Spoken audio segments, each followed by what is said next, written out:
Hola, hola chicos, el día de hoy tenemos un magnífico programa. Hoy vamos a topar un tema de interés nacional y para ello he traído un invitado de lujo. Con ustedes el ingeniero Carlos Josué Yepes Delgado. Junto a él vamos a hablar de temas de interés nacional en el tema de economía. Le doy paso a él para que salude y se presente. Hola, ¿qué tal chicos y chicas? ¿Cómo están todos y todas? Un gustazo saludarlos, un gustazo compartir estos temas de interés nacional. Y qué bueno que las universidades estén incentivando este tipo de programas para poder hablar de temas interesantes entre las universidades, ¿no? Como es lo político, la seguridad y tantas cosas que acarrean la situación del país actual, donde me parece interesante que ustedes como jóvenes estén incentivándose en hacer este tipo de programas. Claro, es parte fundamental como de jóvenes que estemos informados y conozcamos de temas específicos de nuestro país y con ellos podamos también opinar y dar nuestras opiniones frente a cada uno de estos temas. Para comenzar con nuestro programa el día de hoy, como les comentaba, vamos a hablar de economía. Dentro de la economía nacional y políticas públicas, ¿crees que es fundamental la recuperación post pandemia y cuáles estrategias ha tomado el sector público para poder recuperarnos a nivel de ello en el tema de economía? Claro que sí, la pospandemia, recordemos que la pandemia hizo un decrecimiento económico a nivel mundial de todos los países, no fue, en Ecuador no fue la excepción. Entonces, poco a poco hemos ido creciendo paulatinamente dentro de lo posible en lo económico. ¿Por qué? Porque los negocios se reactivaron, otra vez hubo circulante de dinero, la gente otra vez pudo salir a trabajar. Lamentablemente no hemos recuperado todavía los niveles económicos que teníamos prepandemia, o sea en el 2019, para que esto pudiera y pueda ser sostenible. Dentro de la economía del Ecuador tenemos que llegar a niveles mínimos de recuperación económica prepandemia, que fue en 2019. No hemos llegado a todos esos niveles, pero poco a poco, paulatinamente, nos hemos recuperando. Su PIB ha ido mejorando, pero ojo, la pandemia afectó a todos la parte económica. Hay países que se han recuperado enormemente y han ocupado nuevas clases de economía, como la economía digital, la economía creativa, la economía naranja, hablando de sin número de otras economías. Pero básicamente, en forma general, hablando de la economía, en forma general del Ecuador, se ha recuperado paulatinamente, aunque vuelvo y repito, no hemos recuperado niveles todavía que se tenían en prepandemia, ¿no? Que es 2019 hacia allá. O sea, quieres decir que en el tema de la economía no hemos recuperado, pero todavía no llegamos a nuestra máxima recuperación. O sea, todavía falta mucho. Así es, falta recuperarnos para tener niveles prepandémicos. Recordemos que en prepandemia teníamos niveles de crecimiento, su PIB alrededor de 115 mil millones de dólares. Ahora en la actualidad es al borde a los 109 mil, 110 mil millones de dólares. O sea, todavía falta mucho para recuperarse. Y no es invisible también que ciertas cosas están afectando en la actualidad para lograr esa máxima recuperación, las cuales ya las conocemos, las cuales las sabemos. Y entonces, como he venido a hablar sobre lo económico, no me quiero abordar en otros temas más para poder focalizar y profundizar dentro de la economía. Pero sabemos que el tema de seguridad afecta, sabemos que el tema de la empleabilidad afecta, sabemos que el tema del talento humano que no se quede en el Ecuador y emigre afecta. Entonces son cosas que están afectando al Ecuador para que no logremos su recuperación económica en su totalidad en niveles prepandémicos. Y sí, no vamos a fomentar la discordia porque ahorita vamos a hablar de un tema en específico. Ok. ¿Crees que el problema del Ecuador es económico o netamente tributario? El problema del Ecuador es económico. A ver, ¿por qué digo que es económico? Porque tributario aumentaron el 15% al IVA en la actualidad. ¿Ya ha mejorado la situación económica del país? ¿Sí o no? No, ¿verdad? Todos vamos a conseguir en que no. Entonces, básicamente, lo que afecta al Ecuador es para mí, en mi concepto, es la redistribución de la riqueza. ¿Qué quiere decir eso? Que la riqueza sea redistribuida en forma general para la clase baja, media, alta. Porque en la actualidad se centra mucho en la clase alta la riqueza. Entonces, por eso es que vemos cada día en el Ecuador, y eso están datos estadísticos, que el 30% del Ecuador, 37% del Ecuador tiene condiciones de pobreza y el 16% de pobreza extrema. 6 millones de personas están viviendo apenas con $3 diarios. Entonces, estamos viendo una economía que se está generalizando mayormente en la forma o en la clase social alta. Entonces vemos una redistribución de la riqueza no adecuada para un crecimiento económico sostenible en el Ecuador. Claro, por eso mencionan varios ciudadanos que a raíz del aumento del 15% ha subido todo, pero el valor de la canasta básica es la que decrece y todo se vuelve más caro. Es decir, a raíz de que el IVA sube, las familias ecuatorianas se les hace más difícil poder vivir con un sueldo básico, que a duras penas es de 460, y hay familias que componen hasta más de 5 personas dentro de las mismas, tomando en cuenta que todo se ha encarecido, todo cuesta más y a veces está más complicados con familias que tienen todavía niños pequeños y que están estudiando, que también implican gastos. Claro, pero en la actualidad el efecto ha sido engañoso. Parece que la canasta básica subió. Sí subió un porcentaje más o menos, pero no considerable. Recordemos que ahora la canasta básica o el sueldo básico, pero hay que comparar qué es canasta básica y qué es sueldo básico. La canasta básica está compuesta por varias aristas, ¿no? Entonces, no voy a andar en las aristas porque estamos en un tema muy rápido. Pero el sueldo básico está por los $465 y la canasta básica está por los 700, más menos $90, $790. Entonces, ahí está oscilando, ¿no? $790. Estamos diciendo que la canasta básica cuesta casi un 60 o 70 más que lo que el sueldo de una persona. Entonces, partamos desde ahí. Pero en la actualidad hay una desinflación económica. ¿Qué quiere decir desinflación económica? Que los precios de los productos están bajando. No está sucediendo el efecto que quería que sucediera por parte de los que propusieron esa ley, ¿no? En realidad los productos están bajando su precio. ¿Por qué? Y bueno, las empresas también tienen que generar menos rentabilidad, ¿no? Pero ¿sabes por qué está sucediendo eso? Porque no hay capacidad de consumo y eso directamente va influenciado a que no hay empleabilidad.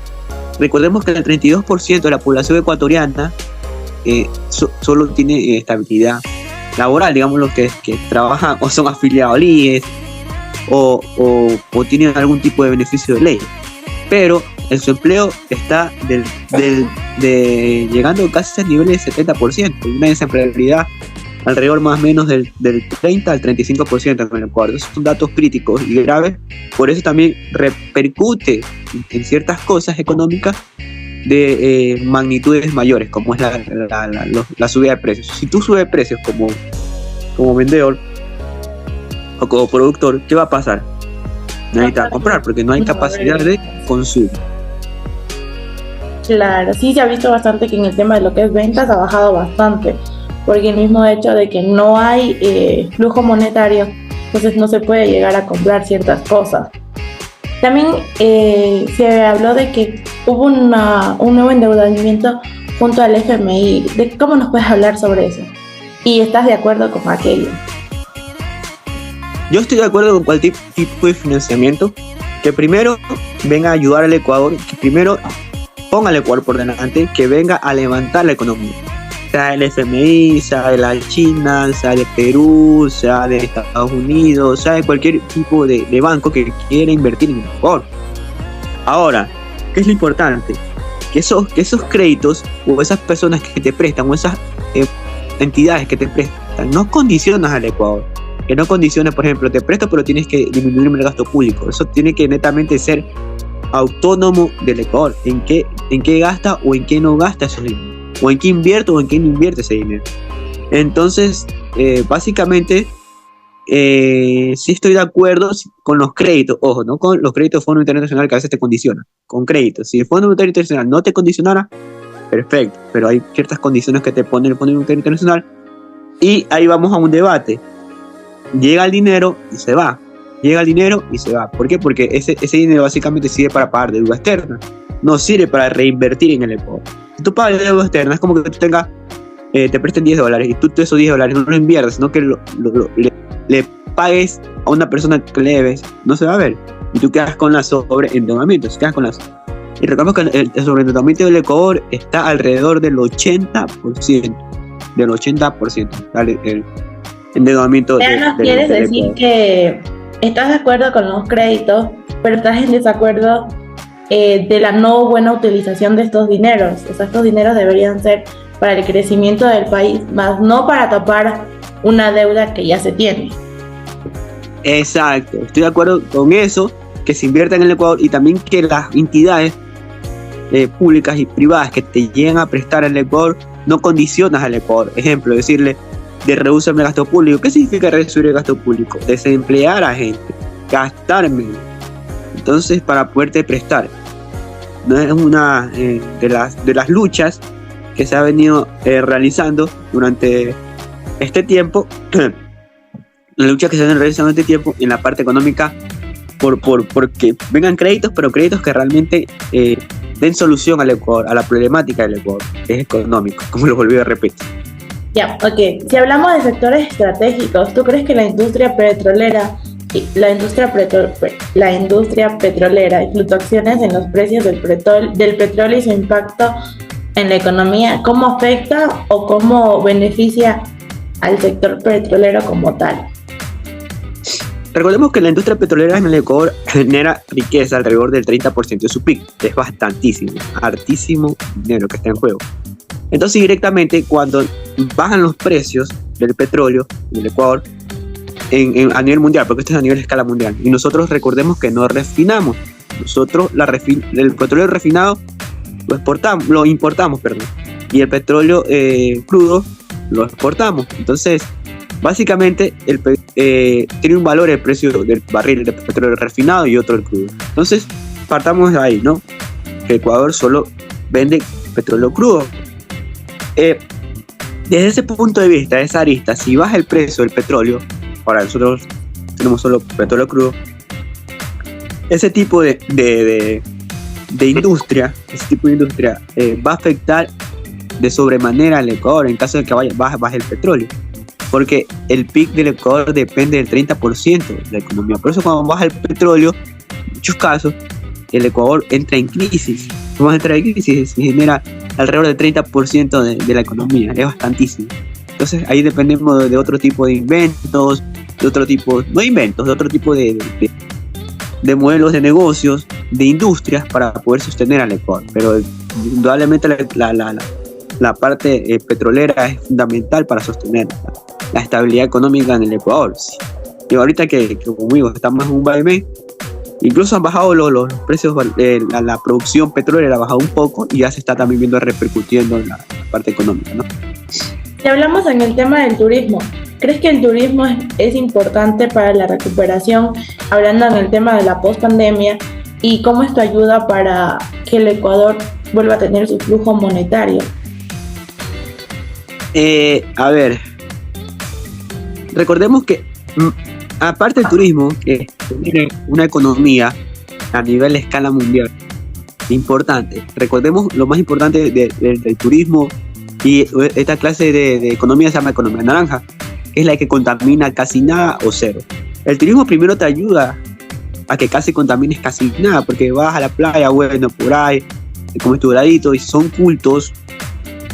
La gente que va bota al tachito de la basura sus cosas y contaminamos cero, ¿verdad? Primero, importante porque contamina casi cero. Segundo, que genera recursos nacionales, porque cuando va el turismo alrededor de, por ejemplo, una playa pequeña puede generar alrededor de $2 millones en su microeconomía, y hagamos algo de desarrollo local, turístico. Entonces, apostar a la economía turística, al turismo económico, y el Ecuador, que tiene potencialidades turísticas y económicas, potencialidades turísticas para fomentar lo económico, es importante. Claro que hay que fomentarlo, que vengan personas hacia acá, pero hay que arreglar un problema en el Ecuador, ¿no? Que es el problema de seguridad, para que podamos fortalecer de mejor manera la parte turística. Incluso yo creería que se puede convertir en una de las principales economías del Ecuador. Ok. Si hablamos en el tema de innovación y tecnología, ¿crees que el crecimiento del sector FinTech y la innovación en el sector financiero y su adopción en el Ecuador es fundamental? Perdón, una pregunta. ¿Me puedes repetir, por favor? ¿Crees que el crecimiento del sector FinTech en la innovación en el sector financiero y su adopción en el Ecuador es fundamental? Claro que sí. La parte de innovación y la parte de emprendimiento, innovación y emprendimiento dentro del Ecuador es súper importante. ¿Por qué? Porque con esa, a ver, ¿cómo surgen los países a nivel internacional? ¿Cómo han surgido? Por medio de la innovación. Entonces, este tipo de proyectos que vengan a innovarse en Ecuador, todo que sea innovación, pero producción productiva, innovación que venga a generar empleo, innovación que venga a dar un valor agregado al producto, porque ahora en materia prima es potencia. Entonces, básicamente, si nosotros potenciamos la parte de la innovación, la potenciamos, podemos lograr hacer también un boom. Y hay algo que ahí apostamos o se puede apostar, ¿no? Desde el punto de vista industrial, que es el cambio de la matriz productiva. Entonces, el cambio de la matriz productiva también es innovación. Innovación tecnológica e innovación también del talento humano, propiamente dicho. Bueno, ya, entonces para cerrar, ¿tú crees que el Ecuador sí puede tener un sostenimiento económico, pero no se lo ha adoptado de la manera correcta o no se ha invertido los dineros que se ha prestado para que el Ecuador pueda salir a flote? Así es, el Ecuador tiene grandes potencialidades turísticas, de economía creativa, de economía agroindustria, que no hemos hablado de la agroindustria, el agronegocio, de la industria automotriz, de la industria de la construcción, de varias industrias, ¿no? El Ecuador tiene todo para salir adelante, todo. Lo que falta es un poco más de voluntad desde el punto de vista económico, que eso conlleva lo político, para poder surgir, para poder salir adelante y el Ecuador pueda tener un crecimiento económico sostenible, ¿no? Entonces, básicamente el Ecuador tiene todas las cualidades comparativas y competitivas para poder salir adelante.